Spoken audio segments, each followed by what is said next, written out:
नमस्कार मेरे प्यारे साथियों, मैं डीपी आज एक नए वीडियो के साथ आप लोगों के सामने। आज का मेरा ये जो वीडियो होगा ये बंग बंधु और मोदी जी पर है। मोदी जी असल में बांग्लादेश आप लोग जानते ही कि 17 दिसंबर 1971 को बांग्लादेश एग्जिस्टेंस में आया। इससे पहले 16 दिसंबर 1971 को भारतीय सेना के लोगों ने एक विक्ट्री हासिल किया ईस्ट पाकिस्तान से वेस्ट पाकिस्तान को हटा करके या पाकिस्तान को हटा करके और उसके 90,000 फोर्सेस को सरेंडर करा करके।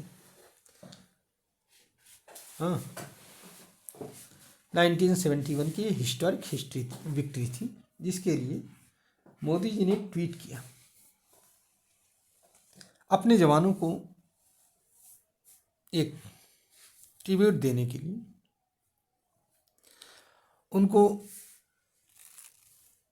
उनके लिए एक सम्मान देने के लिए, अपने जवानों के सेक्रीफाइस के लिए या उनकी जो भी उनकी बहादुरी था उसके लिए, एयरफोर्स, नेवी और आर्मी के जवानों को। तो एक ट्वीट किया और उस ट्वीट पर हंगामा मच गया। ट्वीट क्या था पहले ये देखिए जरा सा। Today on Vijay Diwas we honour the courage and sacrifice of the brave soldiers who contributed to India's historic victory in 1971. Their sacrifices, dedication, and unwavering resolve safeguarded our nation and brought glory to us. This day is a tribute to their extraordinary valor and their unshakable spirit. Their sacrifices will forever inspire generations and remain deeply embedded in nation's history. तो ये तो अपने जवानों के प्रति कृतज्ञता ज्ञापित कर रहे हैं, उनको श्रद्धांजलि दे रहे हैं, उनको नमन कर रहे हैं। इसमें बुराई क्या है? लेकिन इस ट्वीट से बांग्लादेश में आग लग गई। क्या आग लगी? बांग्लादेश में एक लॉ एडवाइज़र हैं बांग्लादेश गवर्नमेंट के, 1966 की पैदावार है, आसिफ नजरुल। उस समय तो केवल 5 साल के थे। अगर अपने बाप दादाओं से पूछते तो बताते, अगर वो कब्र में नहीं गए होंगे तो अभी भी बताएंगे, पूछ सकते हैं। उन्होंने क्या कहा आसिफ नजरुल ने? I strongly protest, it was a day of Bangladesh victory. India was an ally in this victory and nothing more. India ally था। किसका एलाय था? बांग्लादेश का एलाय था। बांग्लादेश था उस समय।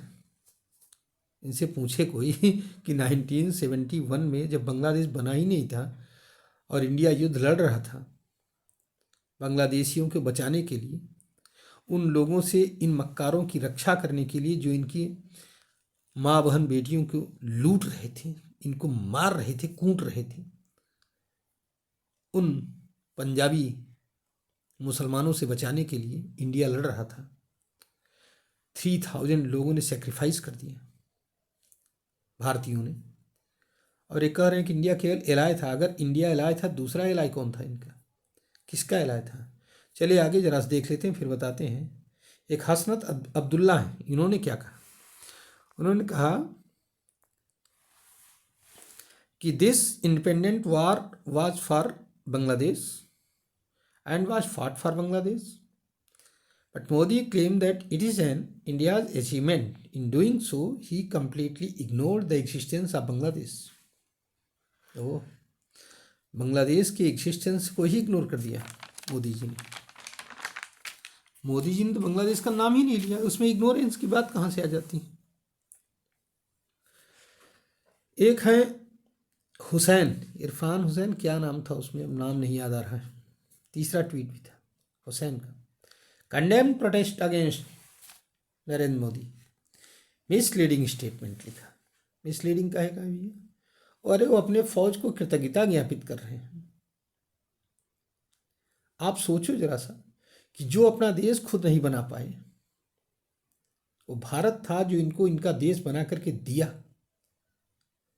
अच्छा, तुमने कहा एलाय था, तो तुम भी तो लड़ रहे थे ना, यही तो मतलब हुआ। तो तुम्हारा लीडर कौन था? लीडर कौन था? शेख मुजीब।